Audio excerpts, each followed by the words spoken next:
Fala aí pessoal do Comece a Emagrecer, tudo bem? Dr. Maurício em mais um vídeo com dúvida da nossa audiência.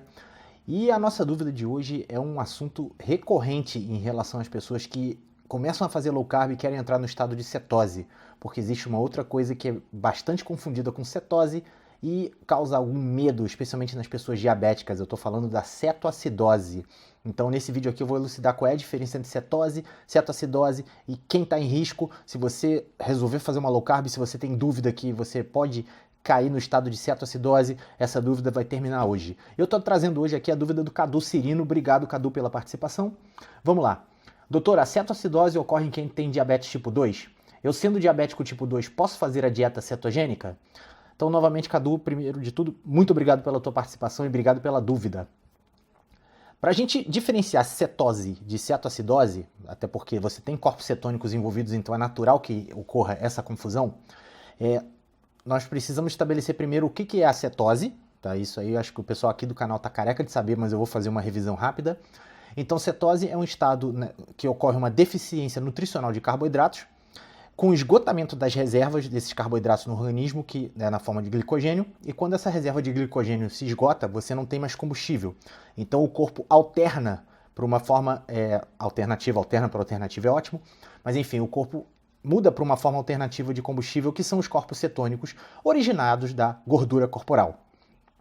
Então, no estado de cetose, você tem um nível circulante de cetonas, que são os subprodutos dessa degradação, maior, e a isso se dá o nome de cetose. Tá? E por N motivos isso ajuda quem quer emagrecer, seja pela baixa de insulina que a cetose normalmente vem acompanhada, normalmente não vem acompanhada da baixa de insulina, que favorece os mecanismos de emagrecimento e prejudica os de acumulação de gordura, e seja pela sensação de saciedade aumentada, justamente por você não ter a sabotagem que os carboidratos proporcionam à sua nutrição, e também por você estar se nutrindo com mais gorduras e proteínas, que são elementos mais saciantes. Então, somando esses dois fatores, você tende a comer menos no longo prazo, tende a ter menos fome e, consequentemente, todos esses benefícios somados geram um emagrecimento, que é justamente o que quem está procurando a dieta low carb cetogênica precisa.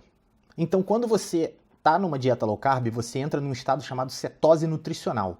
Tá? O seu organismo vai começar a produzir corpos cetônicos numa faixa, e isso é importante a informação que eu vou dar agora, essa faixa de cetose nutricional, a concentração de corpos cetônicos no teu sangue fica entre 0,5 a 5 milimoles por litro.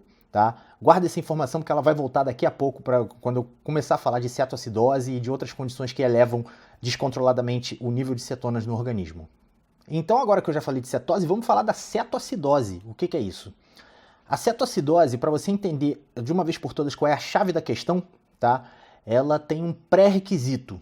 E esse pré-requisito é deficiência de insulina. E esse é um dos motivos pelo qual a cetoacidose ela ocorre principalmente, deve ser, não sei exatamente quanto, mas deve ser mais de 99% dos casos, nos portadores de diabetes do tipo 1. Então, Cadu, você já está fora desse grupo por eliminação, né? Claro. Então, o que acontece? Quando você tem, eu vou descrever mais ou menos como o paciente, o diabético tipo 1, ele entra em cetoacidose. O diabético tipo 1, ele tem uma deficiência crônica de insulina, ele não consegue produzir insulina. Tá? Como ele não consegue produzir insulina, ele vai tender a ter um estado de hiperglicemia, justamente que uma das funções da insulina é promover a entrada da glicose que você ingere nas células, que essa glicose está circulando no sangue.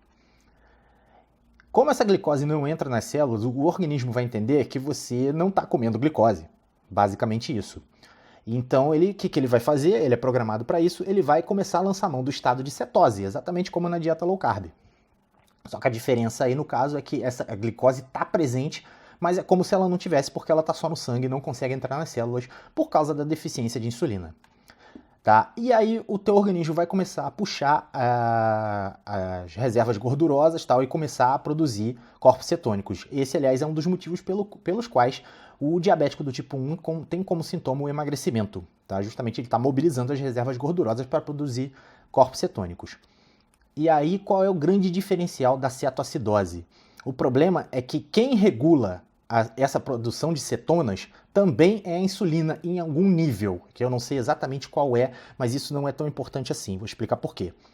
Quando você tem essa insulina circulante, quando você tem alguma insulina circulante, é o suficiente para o seu organismo regular essa produção de corpos cetônicos. E aí vamos voltar para o diabetes do tipo 1. O diabético tipo 1 ele não tem essa insulina, seja por deficiência que ele está esquecendo de injetar ou ele está tendo alguma doença que ele tem uma necessidade maior de insulina, essa insulina é insuficiente, seja lá o que for. E o diabético do tipo 1 não tem essa insulina, então ele entra numa produção descontrolada de corpos cetônicos. E os níveis de cetose, eu anotei aqui quanto é que é, deixa eu dar uma consultada. Os níveis de cetonas no paciente que está com cetoacidose franca pode chegar a 15 a 20 milimoles por litro. E aí, Cadu, vem a pergunta, que aliás deve ser a pergunta de muita gente que está fazendo dieta do low carb. Eu posso fazer cetoacidose? Olha, poder até pode. Só que você, Cadu, você diabético tipo 2, você tem alguma insulina sim. O teu problema é outro, tá? Porque a tua insulina, ela tá tendo falta de resposta. Tá? Ela não, digamos, você está num estado de resistência à insulina, por isso você é diabético do tipo 2, mas você tem insulina. E então essa insulina, por mais que haja resistência na questão da glicemia, você consegue ter um controle da produção de cetose. Então o teu de cetonas, perdão, o teu nível de cetona tende a não elevar. Casos muito severos de diabetes tipo 2 podem até incorrer em cetoacidose, mas isso é muito raro, tá? São casos praticamente terminais. E para você que está fazendo dieta low carb, bom, você provavelmente, se você não tem diabetes, você tem insulina circulante.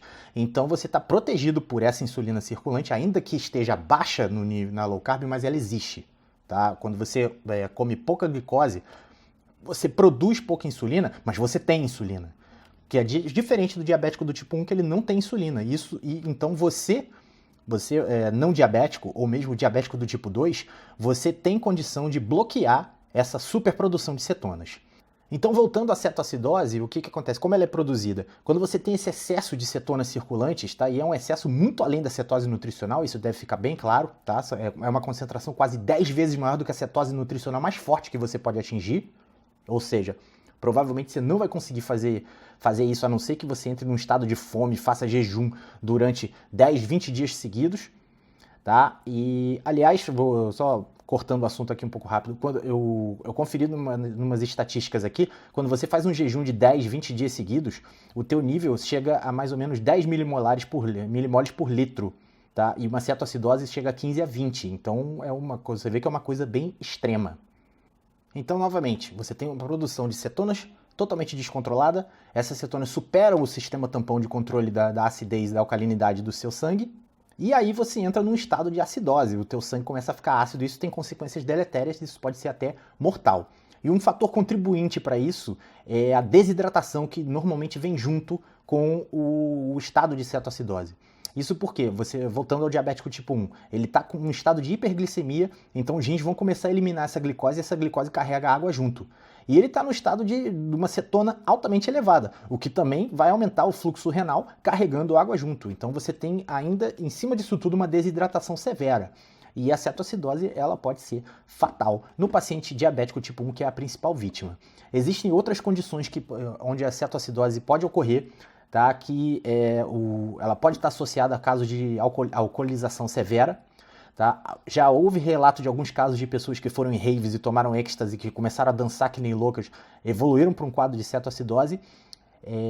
A fome muito prolongada, tipo passar 20 dias sem comer, coisa do tipo, pode causar uma cetoacidose, mas eu já falei aqui até dos níveis que não chegam a ser tão altos como na cetoacidose diabética. Tá? E uma outra condição é um exercício muito prolongado e intenso, coisa que dificilmente uma pessoa normal vai fazer.